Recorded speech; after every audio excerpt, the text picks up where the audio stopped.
This weekend sees the return of the Premier League, that's right. Who's going to go all the way and become champions of England? Of course, and who will actually go down to the Championship? Here come my final Premier League predictions, and they're coming at you next.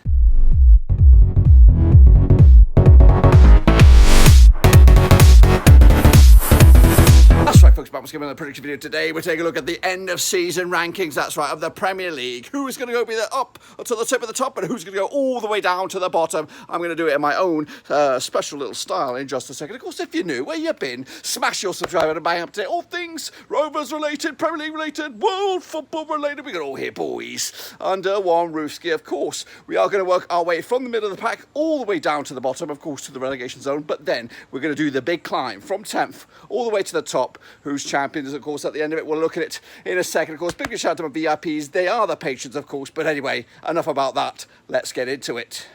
Into 11th spot, we have Crystal Palace. That's right, Patrick Vieira's boys hoping to move on from last season, bringing in the experienced safe pair of hands, Sam Johnson as well. So looking to better themselves, moving up the table, and maybe even pushing for a top half finish. But for me, Crystal Palace is going to sit nicely in 11th spot.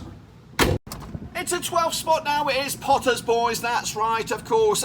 Brighton, Hove Albion done okay, or actually not that crazy in the transfer market, but keeping hold of the talent is actually the main success here. Of course, they might have lost Basoma to Spurs. Cucurella is on the verge of joining Chelsea, which will be a major loss at the back, but they are getting good money for these guys, which of course will make them busy, probably one of the busiest sides at the end of the transfer window. Of course, Diaz linked with them perhaps for Brighton, and I'm sure they're going to have a whole plethora of players being linked with them over the course of the next 2 or 3 weeks. But Brighton will be safe as houses in mid-table, and forever season that they're in the Premier League, they are winning this battle. But for me, 12 for Potter's boys.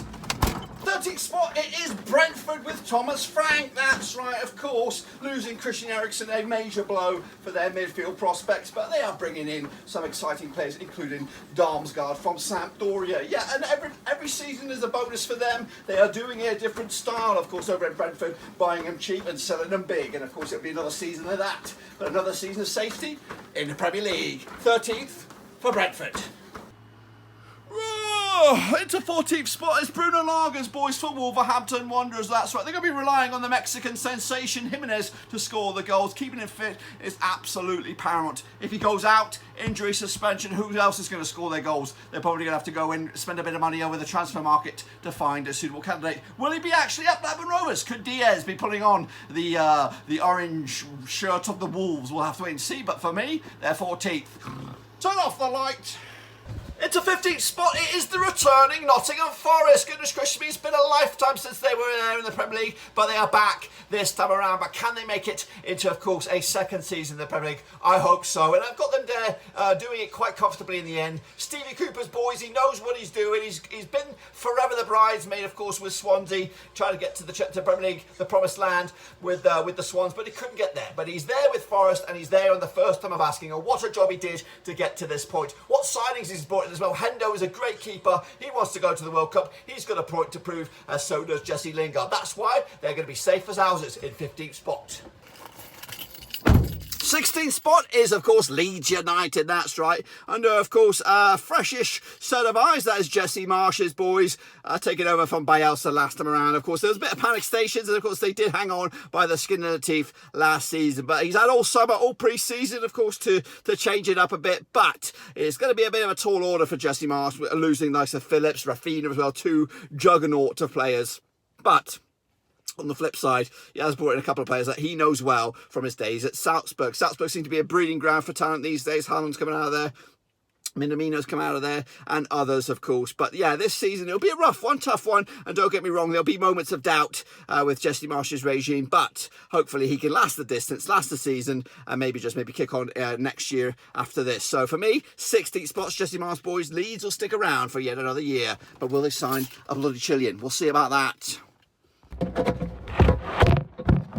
Hey, Okay, into 17th spot, we have Ralph Hasenhüttl's boys coming at you from Southampton, of course. Bit of a reboot going on there as well over at St Mary's with Hasenhüttl. Ooh, it's a bit of an echo in here. Opting for a lot of youngsters from the likes of Manchester City and co. But will they actually prove to be the difference maker this coming season? Hasenhüttl is a coach that's rated highly amongst the teams above him in the Premier League, and has also been considered as maybe even an alternative option for a Manchester United manager in the future. But Hasenhüttl's got a point to prove at Southampton first. Can he, of course, get them away from the drop zone this season? And what on earth is going to happen to Adam Armstrong? But, of course, all that's going to be found out in the next few weeks.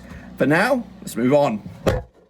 Into 18th spot, we have, of course, the blue half of the Mersey is, of course, Everton with, of course, Frankie Lampard. Hanging also by the skin of the teeth, avoiding the drop last time around, but will they get it right this time around? It doesn't look like it. What's been going on the transfer window? It seems like they're making some damp, squibby kind of transfer moves. Not really anything to get excited about, but I feel they ain't going to get it right this time. There's still too much of the bad blood from last season. For me, I think Everton could be on their way down and not a bullseye. Oh, fuck. Next up, of course, it is, of course, Fulham, that's right, in the old drop zone, and I have them down there in 18th spot, that's right. Of course, Marco Silva's done an okay job getting them here at the first time of asking, and keeping a hold of the likes of Mitrovic moving forward. They also strengthened the goalkeeping department with, of course, Bernd Leno, and they do have a rock at the back in Tonson and Adebayo. But for me, with my Cheerios, I think it's going to be Cheerio for, of course, matey boys over at Craven Cottage. It's a 20th spot. Going down will be Bournemouth, of course. Moneybags Bournemouth in the Championship, but dog shit they are in the Premier League. Of course, they have ex-Rovers sensation Joe Rothwell bossing the midfield. But can they actually stick around for a season or two? I don't think so. I think they're going to straight back down. They've got a good enough team for the Championship, but have they got a good enough team for the Premier League? Scotty Parker, is he a master of disaster or is he a master class? If he could do this, then of course he cranks his grade up a level. Otherwise, it's a bit of this. Toilet flushing, and they're going to go straight back down. It's a tough spot. It is Rodgers' boys. That's right. Leicester City, of course. They're tumbling down the old pecking order here. And, of course, they've already lost their goalkeeper in Kasper Schmeichel. Who's going to be taking over the reins as number one? And, of course, can they keep a hold of Vardy? That's right. His missus might be a bit of a shambles in the courthouse, but he still knows where the back of the net is. What have I got? 10th? 10th for Leicester City. That's where they're going to finish in my eyes.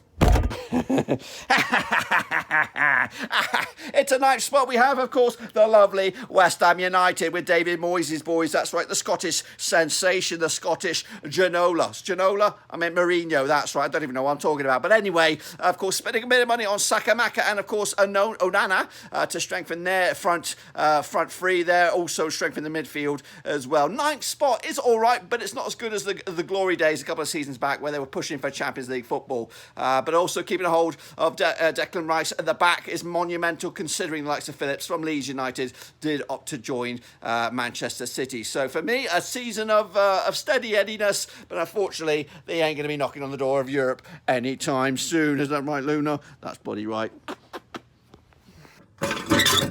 Into 8th spot, we have Moneybags FC. That's Newcastle United and Eddie Howe's boys. Of course, their last season, they made their, of course, survival hopes and got themselves well out of trouble. But this year, they're going to get a little bit busy with the finances that they have. They're yet to really strike a major chord this season in the transfer window, but will that still be coming in the next weeks ahead? But for me, safety and, of course, pushing towards the top end of the table. But, of course, 8th will wrap it up this season for the Geordies. Next up, of course, into 7th spot, it is a cobweb. It is 7th place, and it is Aston Villa. That's right, with Steven Gerrard at the helm, maintaining the likes of Coutinho, doing absolute bits for them the back end of last season. He is an A-grade player, and he's actually going to push Aston Villa to A-grade quality, and maybe even a push for outskirts of European competition. Of course, having him as coach is a major pulling power, and I do think they're still going to be busy and very active in the transfer window to come. But of course, Coutinho, it's his time to shine once again and show those bigger clubs, those top 6 maybe, to say that, you know what, I'm still a player at this level. So for 7th for me, it's bloody Aston Villa. Into a sixth spot now, we have Thomas Tuchel, the German, of course, rocking the old German shirt for that. And, of course, we do expect Timo Werner to be making a move from Chelsea to going back to RB Leipzig. That's, of course, the tail of the tape right here, right now. But, of course, a bit of a reboot going on over at Chelsea. A lot of players will be going out the door. And, of course, still trying to find those key players to come in. Koulibaly's in there, I think. But, of course, who's going to score the goal? Sterling will be an exciting little player. But, for me, that race between the top four, between Arsenal, United, Chelsea could be the one to watch this time around. But unfortunately, I think Chelsea are going to be ones at a disadvantage. Of course, new owners, no more Abramovich. But how will they fare with, of course, this campaign? And will actually Tuchel last the distance? Of course, if they fall too far off the pace, I can see him getting the sack. But anyway, that's, of course, to be developed. But until then, let's move on.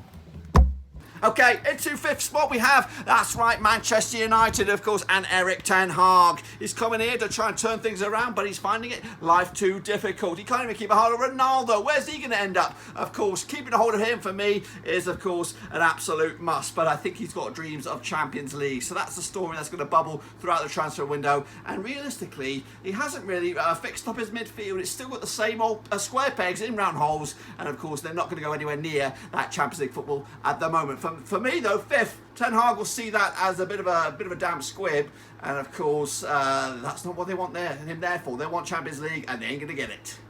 Into fourth spot and Champions League football, it is the Red of Arsenal, that's right. Have they made the signing of the season with Gabriel Jesus? Everyone's picking him in the fantasy team. I think 75% of all teams include Gabriel Jesus, which is a bit of a record. But will they be in Champions League next season? Of course, will they finish in the top four? For me, I think it's a yes. But until then, we're going to have to wait and see. Into third place now, we have Tottenham Hotspur, that's right. Conte's boys are doing absolute bits in the transfer market. Of course, keeping the likes of Kulievski, Kane and Son up top is absolutely great bit of business. They've also added to that as well to improve their chances of not only top four once again, but also going quite far in this season's Champions League. I'm excited for, of course, second season Conte, first season Conte. Can they actually break into the Power 2 and give Man City and Liverpool a run for the money? Well, we're going to have to wait and find out.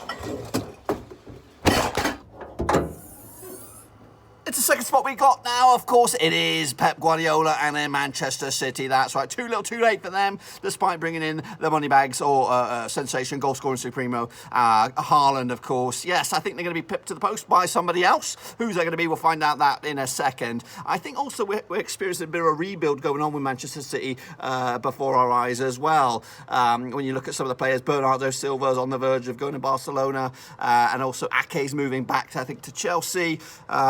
And yeah, not really hitting the targets that you wanted. Cucurella opting for Chelsea instead of Man City. But we're seeing the new arrivals. Phillips coming in from Leeds United. And of course, Haaland also there to score the goals. But will it be good enough? I don't think so. I think it's going to be a transitional season for City. But maybe they'll get their hands on the Champions League.